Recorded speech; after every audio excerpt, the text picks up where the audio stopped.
series after BNK come away with the Game 2 win.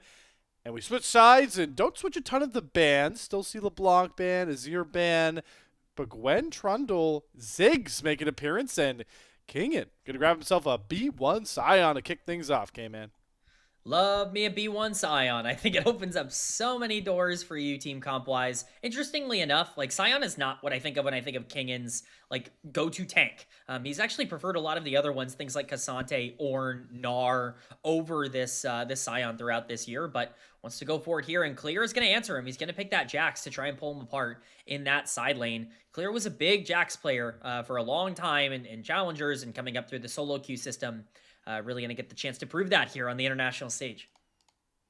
Jax answer. Raptor jungle options. Looking like it's going to be the Vi. So already signaling to me potential, like sort of 4-1 plays where you want to get Clear off to a side lane, rarely interacting with the team until he needs to.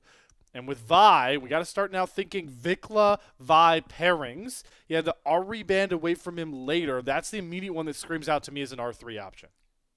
Yeah, I think that there are just so many strong picks available that you have to think, okay, can you just like make one of them work? Like, can you make Galio work here with Vi? Yes, like you could figure out a way to play Jax, Galio, and try to make that the most effective. But right now, hey, something what did you talk about during the break? Exactly. We brought this up off air, but I was talking about how, watch the B1 Elise come in because Jiwoo doesn't play Caitlyn. And so, they need to try and figure out a way to play it. Well, here you go. Here's Jiwoo's second Caitlyn game of the summer split. The first one did not go well. Let me tell you that. I remember that one pretty vividly. So he'll get the chance for redemption here. We'll see if they let the Elise through. I mean, BNK, maybe just ban it here, right? There is the Lux pairing that's also an option. We're going to see VicLa lock in the Ahri as that one does get through. So you do, if you are Nongshim, give yourself counter pick for Kalix if he wants it later on. But again, another game where on face value, we're showing a lot of skirmish-oriented compositions, early game, dominant focus champions, Caitlyn, Vi, Ahri, Poppy, all kind of fit into this idea. Yeah, I think it definitely starts to play more into just, feeling it out. Lehends There's the Elise ban. diff. Yeah, 100%. You got to ban it out. You got to know it's coming in. And Lehends probably knew he was never going to get a chance to play it here. Does it open the door for Shen? That is the true question. Oh, no. Do you want to bring out the Caitlyn Shen bot lane 2v2? Because that would certainly be the funniest of all possible outcomes. But one thing that I really need to point out here is that Nongshim is not set up to fight this Vi Ahri. I mean, like, we are actually looking at this huge curve and this huge dip that you're talking about in the middle of the game where you can't really play around Caitlyn. The only real way to kind of justify that or try to, salvage it in any sort of way is to draft a mid laner who can do really well at fighting in the mid game and taking advantage at the very least of these small skirmishes. How many of those are left? Good question, especially ones that Kalix plays with the Sylas now taken off the board. Clearly they are attempting to challenge the young mid laner here for Nongshim. And what does Lehends want to do as well as the Caitlyn pairing left up? Like you're talking about, Shen is big, but like thinking out of the Lehends scope of thinking here for a second, Kman. You've got Lux and maybe like a Karma I would think about for Caitlyn options, especially into the Yunara. On this patch, still decently nerfed by this point and adverse to the style that Caitlyn wants to play. So already for Nongshim, screaming out that you want to punish Diable, put him down early, and do not look back here. But what does the Kalix answer look like for the Vi Ahri? Well, a champion that doesn't buy boots. It's the Cassiopeia, and Lehends will actually go with the Braum to try and threaten an early game bottom lane. Yeah, I like this duo a lot. I think it can put on a ton of pressure, obviously, early because of the combat power of both of the champions. But Braum really helps kind of solve some of Caitlyn's biggest problems in the later part of the game as well, that not every enchanter is going to be as efficient at doing. I think Braum is just generally so splashable. This is a comp where, you can still get value out of Braum. It's maybe not the most, valuable Braum pick of all time, but certainly something that can work. And it's going to be the Lulu locked in. So we do actually get the enchanter on the other side. The reason this is so interesting to me is that Kellin has never really been an enchanter player. He's always been somebody that's really favored a lot of these engaged type of champions, but when he does go to the well, it's definitely Lulu. And now you're looking at, essentially this upward curve, this scaling comp for really the first time in this series. BFX, they early draft this Vi Ahri, but with the Yunara, the Jax, the Lulu, like you're going to be able to team fight really efficiently in the late game. And for Nongshim, while you might be able to answer that with the Cassio and the Caitlyn getting online, it's that mid game that I'm really worried about for them losing a lot of their tempo. I think the Lulu value is twofold as well, Kman, because Braum struggles very mightily into any Enchanter matchup. So by getting the Lulu for that scale curve like you're talking about, you also help out reaching that point earlier, because Lulu is going to make the Braum Caitlyn lane a lot less threatening, right? Taking out some of the fangs of that early bottom lane that we know Nongshim are leaning on. Really love that R5, even if it isn't Kellin's necessarily bread and butter. I think BNK once again came away with a much better positioned draft to try and take this series reverse style. Yeah, I certainly think that they have a lot going for them. I will say, like, there is absolutely a way for Nongshim to get a gigantic early game lead through the power of that Caitlyn if you can get, one fight. Like, you can start to snowball this game out of control quickly, and I do worry about, okay, is Yunara going to be in a spot to break through this Scion quick enough to stop a Cassio, like, front-to-back comp? Like, that is also a real question if you're going to be playing for the late game. So there are definitely still options for Nongshim to be able to play this out, but I do think BFX probably have a bit of an easier win condition, and boy, have we talked about how much that's meant over the course of this series. It's meant everything in this series, but it means a lot to our producer, Adam, behind the scenes. We get onto the Rift in lightning speed by this point. Looks like we are all aboard, set to go. Our first game 3 of the Asia Invitational between our two LCK representatives who are looking to get the first win of Group B, as we are on to the Rift. And already stiffing out a very cheeky engage from Nongshim. They are going to get Diable the back, and he's now going to be able to swap himself into the Scion lane. Wow, the value of one ward defensively already showing for BNK right now. Yeah, for all of your solo queue teammates who just sit in base for the first 30 seconds of the game, you got to show them that you're losing the game on the spot, because Diable is going to be in an awesome position now with this Yunara to be able to start generating some gold. We saw what this did last game. Lehends was level 1 at 6 minutes into the game or something like that.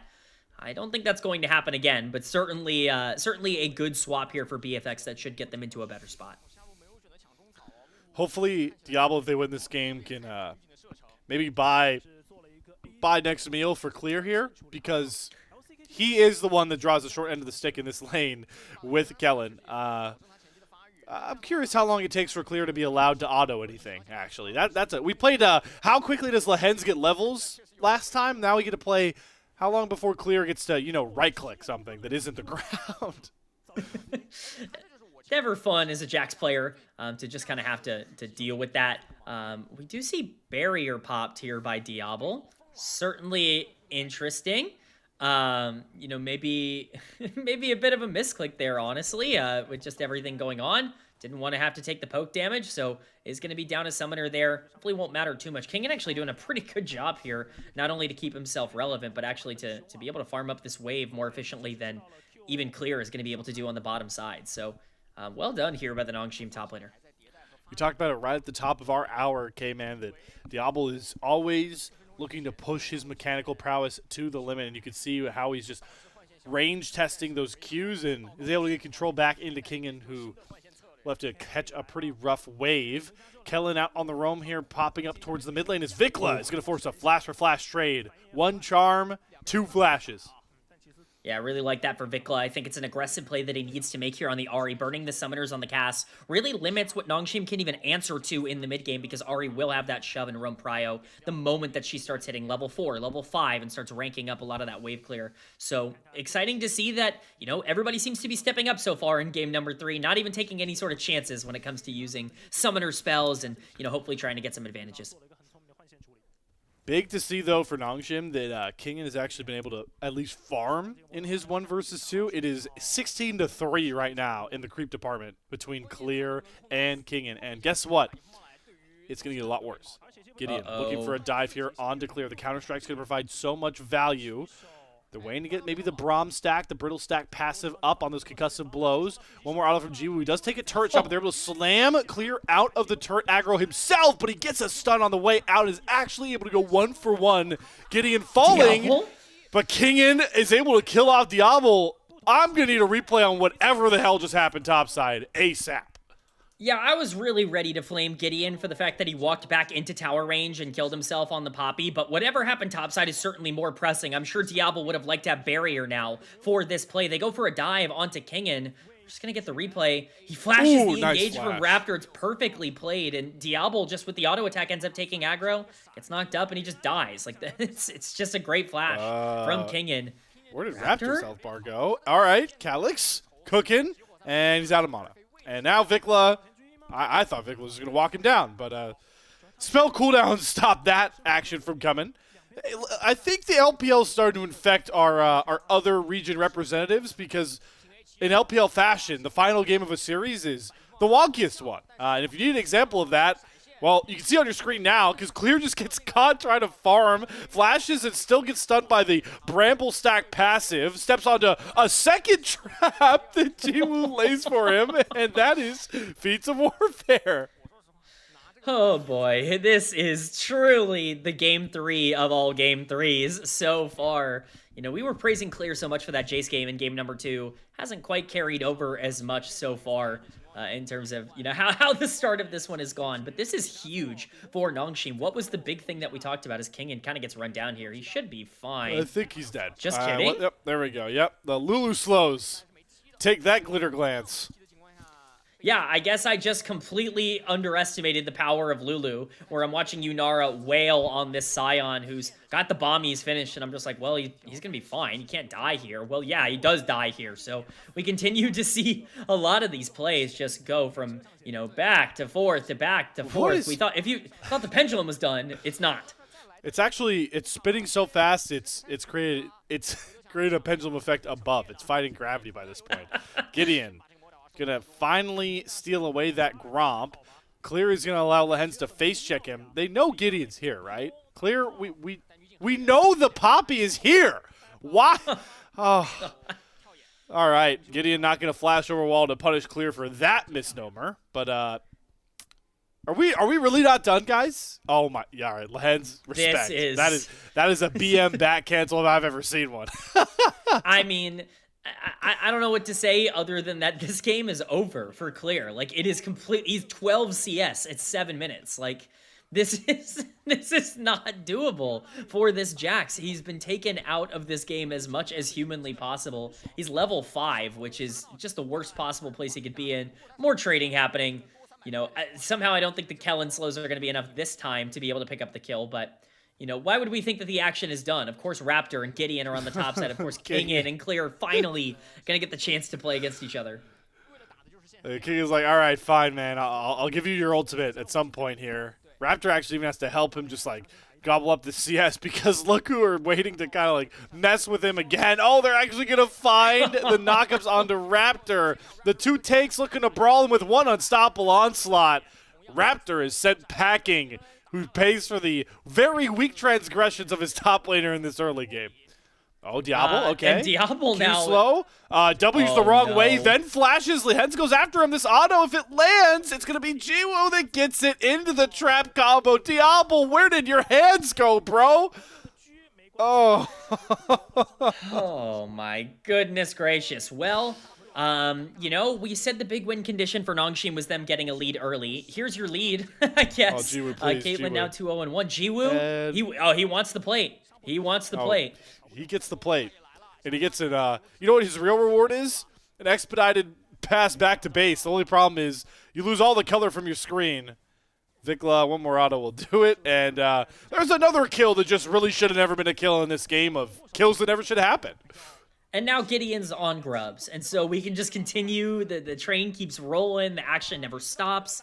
Who said the LCK was boring? Because they were liars. This has been an absolute fiesta every step of the way throughout this entire series, and now it is Nongshim that is in control of the circus. We will see if they can continue to, you know, drive the ship and make things work. But I think the big problem here for BFX, as they start up on the Dragon as kind of a trade to the Grubs here, is the 2-kill Scion. I mean, truly, it's going to be tough to break through that. We talked about the problems with playing front to back if you are going to have that Scion. Well, here you go, as Lehends, bro. should be able to get the smite down. Lehends. This guy fears nobody. He's just like 1v4 in front. He's like, all right, Kellin. Are you going to get stunned up? Oh, no, it's actually going to be a Diable. Good catch by Gideon. Gets the knock up of the keeper's verdict. It's actually going to be the Petrifying Gaze damage. Gets the kill for Kalix through. VicLa next to be stunned up here. It has to be autos, though, not those poison fangs, Kalix. And that's what allows VicLa to get out with his tail behind him.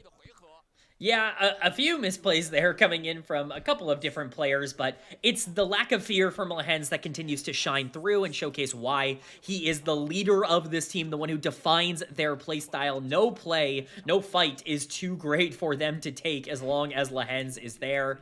Nongshim are certainly reaping the rewards. It's basically the exact opposite of last game, right? Where BFX kept having a gold lead basically no matter what happened on the map. Well, something tells me that Nongshim's probably going to hold on to this gold lead for a little while. Get back to one of your good earlier points there, Kman.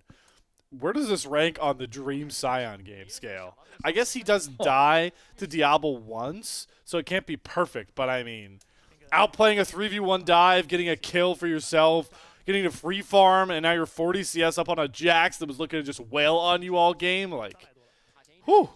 I don't think you could possibly ask for a more ideal game setup in professional play, because you just... I mean, you're suffering from success. You're 1,500 gold up, and while you've done a lot to be able to make it happen, most of the blame can just kind of be placed on the rest of the game. Like, you got basically like a 1.5k gold lead donated to you, and you just get to kind of take advantage of that now. So yeah, I would say that I would feel pretty good if I were the Scion here, but it's not just Scion. I think importantly the mid laner here, Kalix for Nongshim, in a really great spot. That Roa now completed here for the Cassiopeia.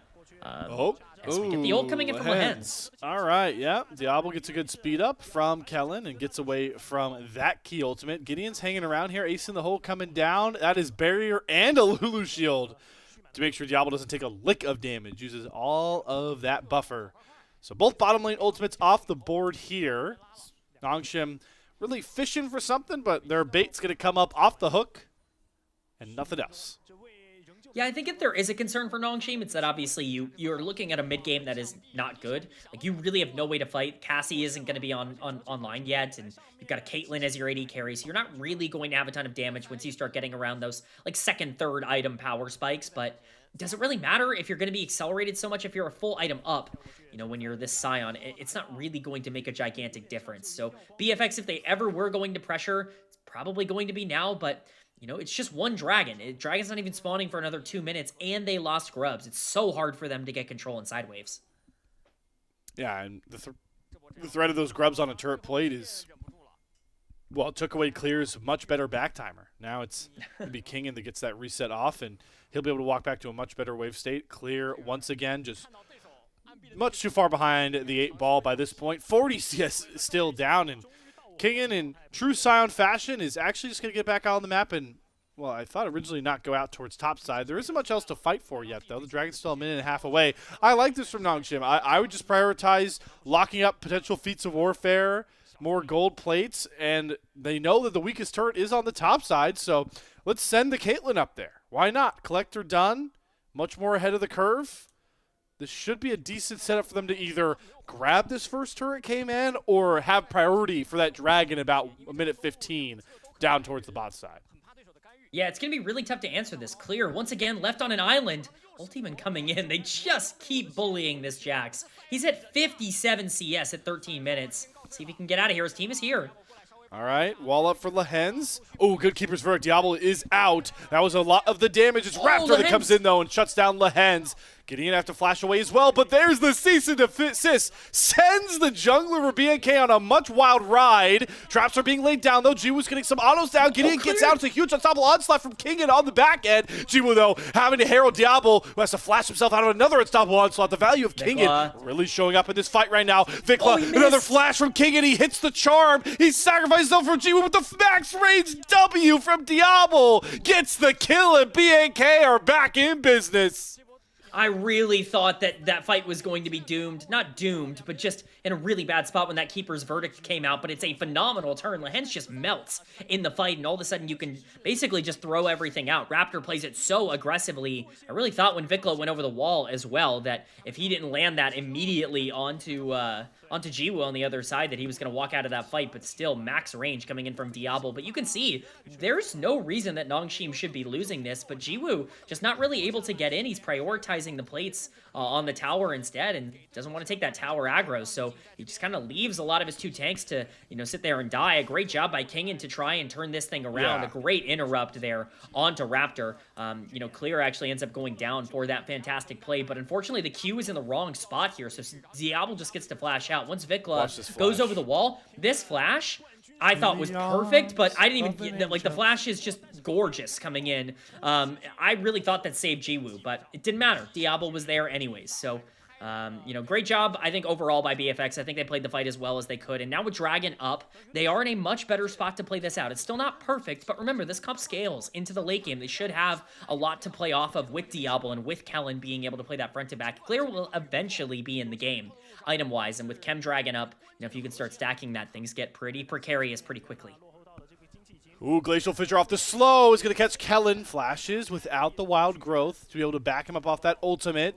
Diable still has Transcend if he wants, and is able to clear out the wave pretty comfortably with that Q going. They're going after Jiwoo. Cease and desist. There's the Transcendence, and Jiwoo is completely eviscerated. Another great catch coming across from Raptor and Diable to get BNK back in position. I mean, this is it, right? Like, the one thing that you can't allow BFX to do is continuously pick you. Your biggest weakness as Nongshim is your mid game. You win early, and honestly, you're gonna be strong late because you already had gold on Caitlyn and Sion, the perfect setup. All you needed to do was make sure that you don't let Vi work. Clear, is he gonna be fine? He should be able to ward hop out, but it's just, once again, it's Clear getting pushed off, but this is the thing, right? When you talk about these 2 drafts, what can you not allow Vi to do? Find picks in the mid game over and over and over again against the Cassio Caitlyn comp, and that's exactly what Nongshim are running into. They are going to be able to pick up this Herald, but it's just another showcase of these teams not necessarily identifying the one part of the game that they're the weakest in. Let them know, Kman. Love to hear it. Split of those neutrals nonetheless, though. Gideon gets the Rift Herald. Drake stacking the win con for BNK to play into their own scaling, and Diable in a much better position than he was about 5 minutes ago. He actually gets the 2 items very early. This is a huge point here for the Yunara and her wave clear to get the Ruin's Hurricane down, but the Herald is already getting dropped. Nongshim know that they have to play fast, and they will be able to knock away actually all 3 tier 1 turrets before 17 minutes. So a lot more map control will go over to them as this game progresses. But they're going to catch Lehends on a charm. Gets the shield up in time, flashes away, and will survive, but costly nonetheless. Another flash coming across from Kalix now. It's all the Nongshim members getting caught a bit out of position, but he will get back towards his turret nonetheless. BNK on the hunt, but they're going to come up a little starving for food. Yeah, the real problem here is that Kingen is absolutely massive on this Sion. Not only has he been able to really help a lot of these, you know, split push. You talked about the towers, like every tier 1 tower falling, you know, for BFX. Kingen's effect on the map is, you know, directly to influence that. And Clear obviously not having any way to answer him is really a big problem for BFX. This Sion is going to get real tanky really, really fast. He's getting dangerously close to second item here around 17, 18 minutes into the game. And if you do start to get to that point, these front-to-backs do become more playable for Nongshim. As much as we talk about them throwing away, you know, their one weakest part of the game, it's going to end. Like, eventually, you are going to get back online with the Caitlyn. You're going to hit that 3rd or 4th item, and the damage is really going to start to activate. Cassio is going to start to become a problem, and these front-to-back fights that you want to go for alongside Sion with that gold are going to start to become a lot more fruitful. You also have the scaling threat of Kalix, obviously, for him to get the Roa and that Rallies done. Love to see him prioritizing the Rallies over the double scaling, right? You will be able to get the Seraphs. You'll have the tier stacked up. The gold will be there. But the innate value that a Rallies provides into a Vi, a Jax, an Ahri, even the Yunara Transcended, right? All these dashes, all these speed ups with the Lulu. Just such a smart purchase there from Kalix that we don't see in the limited amount of Cassio reps we get, right? Even the LPL fans we have, they're used to seeing, you know, a couple games from Knight, he was able to bring on the Cassio. he would even leave the rallies off for a bit later for those double scaling items. In a game like this, where we talk about how accelerated it is, I want to give credit towards the Nongshim mid laner. Definitely deserves a lot of credit. Has been absolutely excellent here throughout this series as Kellin takes a little bit of poke damage from the Braum. One thing I do want to say, though, as much as we can talk about the late game for Nongshim being stronger, BFX still scales really well. Oh, right. Somebody take Kingen's right license into the away. wall. Yep. You are going to have to retest for that one, buddy. Don't know. Oh, my God. Is this real? Am I seeing this? Clear is allowed to farm alone? Oh, my God. It took 19 minutes, but we got there, guys. The Jax gets to play the game again. I'm telling you right now, if that were me in the top lane, that is not happening. I'm sacking my game just to make sure that Jax never gets to play again. Jokes aside, obviously, it's a really nice play from BFX to be able to get themselves back in. What? What's up? What's up? Diable just barriered that completely irrelevant ace in the hole. Yeah, no, you bring barrier for ace in the hole. You press barrier when you get ace in the hold. No matter when it is? Okay. No, right. Yeah, you know, My bad. Why else would you have the summoner? It's just such an aura play. He's like, yeah, I don't need this. I don't need my first summoner, man. Yeah, I think generally it's just, you know, it's one of those muscle memory things, if anything, especially for a player like Diable. He got a wave out of it. It's fine. He had to cancel his recall, but generally you're okay with that. But right now it's Nongshim that's actually taking full control of the map. They're starting up on the Otacon. Raptor's on the bottom side. Where have I seen this before, Kman? No. Why does this happen all 3 games? Why are we trading mid-tier 2? Why are we trading tier 2 turrets for Otacon? Well, you know what? I shouldn't hate on it. BNK went for this exact same strategy in one game too. So both of those things are true as we get the engage from Kingen. Here's the freight train. This time he hits the ace in the hole of his own ultimate, and it's Kellin just gets knocked around, and well, he's got a wild growth himself, uses the polymorph, but Kingen being really far ahead on the Scion is giving him a lot of health and a lot of resistances. He basically eats an entire combo from VicLa and Diable and flashes to tell the tale. Yeah, I mean, that is truly just the Scion diff right there, because that play is pretty bad for Nongshim if Scion is not super far ahead, but luckily he's able to absorb so much of that damage. BFX using that pressure, though, to immediately go into Dragon. This is Soul Point with Infernal Dragon, Infernal Soul potentially for BFX. Again, I want to reiterate, as much as we're talking about this Cassiopeia and even this Caitlyn potentially getting back online with the Scion frontline, I still favor BFX the later we go on into this game because of the Yunara, alongside that Lulu and the Jax that will eventually get some gold. He's on 2 items now. You know, this is a really good late game draft, I think, for BFX, and if they continue to stack these dragons, they should be in a pretty good spot. So we get this replay here. Kingen just ulting down onto Kellin. This looks like a great play. They are able to basically land everything as long as they're able to get a little bit more damage. If they had something coming in from the rest of the team, then perhaps it would have been good enough, but the redemption is perfect. The ultimate is there from the Lulu, and all of a sudden, everything just kind of turns, and Kingen, the only real reason he survives here is because of that massive health bar. We're immediately back into that mid lane siege. Yep, and it will be successful this time. Diable knocks down the mid-tier 1 turret and will be in prime position to get himself that armor-cutting item very shortly by this point. Kalix, though, has also scaled himself up pretty comfortably by this point. I think his back will get him onto that Seraph's. So big items are going to start coming through for both of those late-game scalers as you were talking about them. Looking ahead, though, we still don't have a huge neutral to end up playing for, so there's a lot of skill expression that can come down these next couple of minutes. And right now, it's Raptor engaging onto Lehends. Glacial Prison, though, is going to knock Diable out of his first combination. Charm going to land on Lehends, though. They've caught VicLa, but he gets the wild growth, he gets out, and now Diable gets to throw down the machine gun. He's chasing everyone through. He's not taking names. He's taking summoners. He's taking lives off the rift as he takes down 2 members of Nongshim, and he's starting to hunt down Kalix next, who is out of mana, has ult up, has everything, but is just going to slither away from Diable, who's not done just yet. Killin's here. He's got his steroid of a Lulu to play for, but it's only the Lehends kill that they're going to find. Still a mopping of a fight for BNK. I worry that Nongshim has lost their chance to win this game, that they threw everything away in the mid game, allowing this Vi and Ahri combo to do exactly what it's drafted to do, to find those picks, to find the gold to get onto priority targets. This is a 5-kill Yunara for Diable that should be able to melt through things. Kingen teleporting to the top side to try to catch VicLa out, but he's just got to take a good path, and he should be fine here. I think he will be able to walk this one out. His ult's up in mere seconds. Can he dash out of this knockup? Oh. No. Decimating smash, ace in the hole. And VicLa's not sporting barrier to check it, so he falls and gives us over a pretty juicy shutdown to Jiwoo.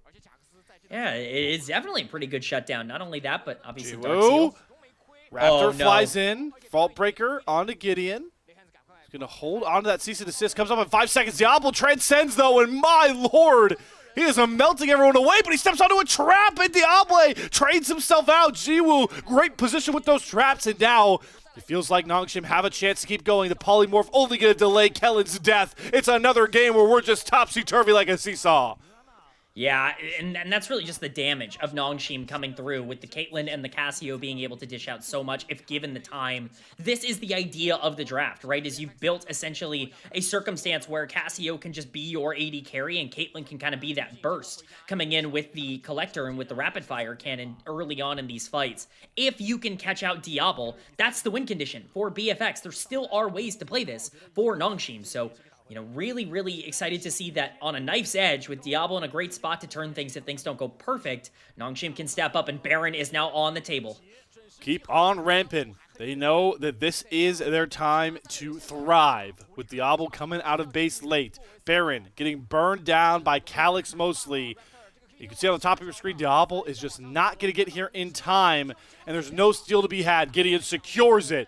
Nongshim have 5 members with Baron. Raptor gets caught going forward. These poison fangs are really starting to hurt. Clear onto the back line, though. How much can he get out of this counter-strike, though? Not much. Jiwoo gets himself back out. Diable has to step up and be huge with the Arc of Ruin. Diable's flashing forward, and he's going to take out everybody through and through. It's Diable to survive and thrive for BNX. Gets the slow onto Kingen, and he's the only one taking up to tell the tale. Diable diff in Game 3. The best player on the Rift is stepping up and once again dragging BNK FEARX to a good position in this game. Diable has been unreal for this team. He was the Rookie of the Year in the LCK. He received some All-Pro votes, and he is showing why in this series as he is absolutely dominating. That fight looked doomed, quite frankly, for BFX, but Diable's aggressive flash and sheer amount of damage just end up pushing everything through. We're going to get a replay here. I think this is a good Baron call. I think that you should be able to get away with a lot of tempo in this instance. The problem is you cannot allow Diable to get free into this fight. The entirety of your peel should be used on making sure that Diable is not free onto the backline because Kalix is not in danger. Jiwoo is not in danger. If you can get Diable into a spot where he can't flash immediately and kill your Poppy and kill your Caitlyn, things can be playable. It's a great charm from VicLa as well onto Kalix to really stun him for a lot of the back end of that fight as well. So it's just massive stuff. It's really well played by BFX, and we're back. Back in action already. It's Raptor very low. Keeper's order from Gideon. Gonna knock one out. It's Diable trying to step up again. Look at all the damage. He burns through this Poppy's tanky health bar. It's clear to the backline. Looking for a counter-strike target. Gets none. It's flashes galore. Kingen have to unstoppable onslaught. Mere 50 feet. But nonetheless, it's Nongshim that do survive, going a bit too far forward in the jungle as Diable gets everything he can out of that transcendent form, and Lehends is counting his lucky stars. I mean, this is so close to just breaking wide open for BFX. Again, there's no reason that Nongshim should be able to disengage a lot of this, but the sheer amount of gold that they got in the early game onto priority targets actually does give them the resources necessary to survive just a little bit long enough for them to be able to make these plays happen. The question is, what can you turn that into? Infernal Soul is in favor of BNK FEARX. You have no Baron. It's gone. You have a minus 400 Baron power play. You know, after that play ended up happening, it's only on Kingen. And Elder is not for 4.5 minutes. You have to survive at this point because there's no real way I think you can thrive unless you find a miracle pick once again onto Diable. It's Diable or bust in another game that is scaling into the late phase. Kingen going to get all of the mileage out of his unstoppable onslaught. They're trying to chase down VicLa and Raptor. They're not going to be able to find the angle. It's Diable. Looking for Jiwoo. Doesn't have the Transcend just yet. Lehends is going to go whiffing wide on the Glacial Fissure. And with the threat of Diable roaming on over, everyone's going to settle down. But again, who's the real winner here? It's that side lane Jax. No matter how far down Clear fell in the early game, he is back and a true threat on the weak side of the map constantly. Yeah, I mean, Jax loves a game state that gets delayed. I mean, it doesn't really matter how much you're down in the early game. If a game goes, 35 plus minutes, you're eventually going to get to some items, and you will have the opportunity to take things on the map, and Clear has taken full advantage of that. Honestly, it's really just come down to BFX having better execution in a lot of these fights, and you would imagine they will continue to going forward, but Diable is the man to watch. Can Nongshim shut him down, or is he going to be able to take over? It's an okay time to look for picks here because, a lot of these objectives are still a little ways away. 2 minutes on Baron, 3 minutes on Elder. They're not going to be spawning anytime soon. The question is, will it just be posturing, or are Nongshim potentially looking for a fight here? Oh, good 6th sense there from Clear. Blast comes out of that jungle that was soon to be running wild with Nongshim members. Gives first move towards Diable on this mid wave, but again, like you called out, Kman, a lot of dancing on that wave is going to be pretty irrelevant. Baron is still a far ways away. It's the overload from Nongshim for this bot tier 2 turret, but they are later to their role. It's the steadfast move from BNX to knock down a top tier 2, but to trade nonetheless. So no gold swing whatsoever. I think the real thing I'm going to be watching for when we do start to get to these 5v5 fights around, Baron and around Elder Dragon, when does that Mikhails go down, and what are you using that to cleanse? Are you making sure that Diable is alive, or is it just going to be the first in a line of CC chaining? Remember, Nongshim's biggest problem was not having enough damage to be able to break through things like Lulu and Vi in the mid game. That is gone now. Caitlyn is 4 items. Cassio is 4 items. You are now at the point where you absolutely have enough damage to be able to play this, but you can't get caught, Kalix. All right, very, very well placed. Fruitful melons for Kalix to start chopping down onto. Diable also takes a fair lick of damage himself, trying to wrestle for the mid lane. And we set our battle lines right down the center point here. Nongshim taking control of the top half of the map where the Baron will spawn a minute before the Elder. Ace in the hole just getting some poke damage down. It's VicLa that takes a good chunk. Clear is taking the base. Oh, yeah, good call on the back end. It's Clear. Tier 3 turret, he's going to start smacking on it. Kalix base is back to try and cover. He's going to stop that turret falling down. And oh my lord. Oh, he's dead? Oh, VicLa. He got collected, bro. Yeah, I'm sorry. We cannot talk about Caitlyn being a low damage champion. It is not true. Clear still pushing into the base. The rest of the team is moving in. Oh, wow. They're going to go inhibitor for Baron. What is BNX's addiction to trading these objectives for structures? They don't even get that inhibitor down, and that is Baron on 2-5 members for Nongshim. This game is far from over, Slayer. There are plenty of ways to play this out if you are Nongshim. Again, you just need to find one pick. They got VicLa there stepping a little too far forward, but you can't afford to make a mistake against this team. And even in the front to back, you have 3 tanks on the front line, and you have Vi Ahri as your mid jungle. Yes, Yunara is going to be able to melt a lot of those bigger tanks, at least more effortlessly, but it's just Yunara. It's only Diable that has the chance to be able to break through here. Can this flank work, though? They're a little bit separated. Split across the jungle. Trying to look for a flank angle. Oh, Kalix flashes away from a clutch charm. Diable, though, turning the damage back towards those 2 tanks.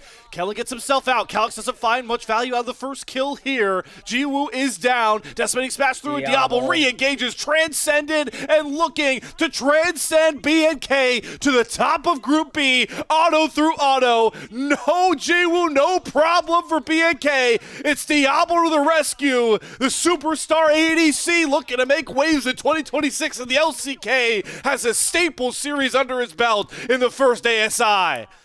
They just completely throw. I mean, there's nothing else to say. And congratulations to BFX at their first ever international tournament as an org. They pick up a 2-1 series win against their regional rivals.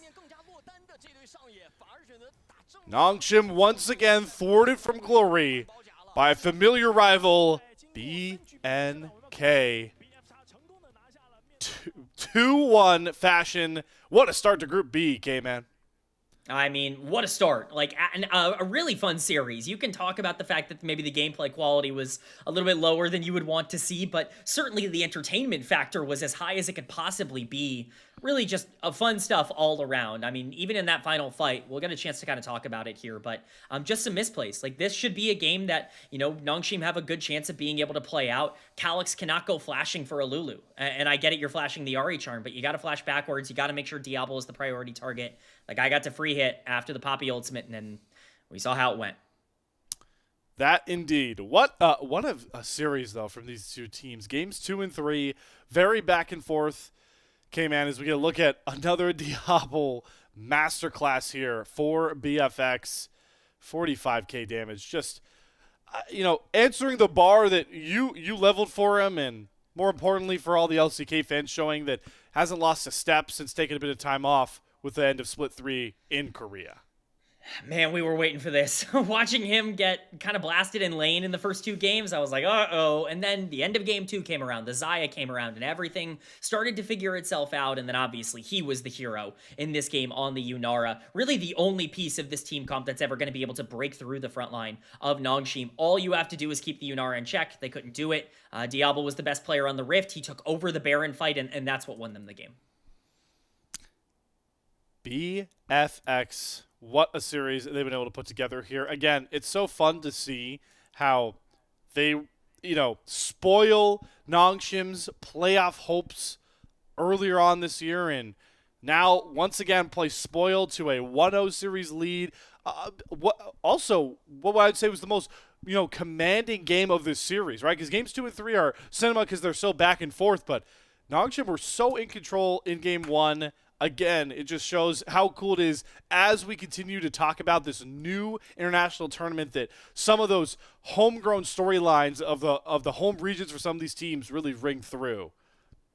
Yeah, I'm just excited to see the fun energy we got from these two teams actually come out on the international stage. I think that there are so many times where teams kind of get scared in these big moments, but I think this tournament is kind of built a little bit different, obviously, with everything being a bit more remote. You know, we were talking a bit about this in the pre-show, or at least before this series ended up starting, where these are arguably 2 of the more chaotic LCK teams, like, at all. And for them to come out and have a series that fits right in on the LPL English broadcast, like, how can you possibly ask for anything more? Like, it was really, really fun to watch.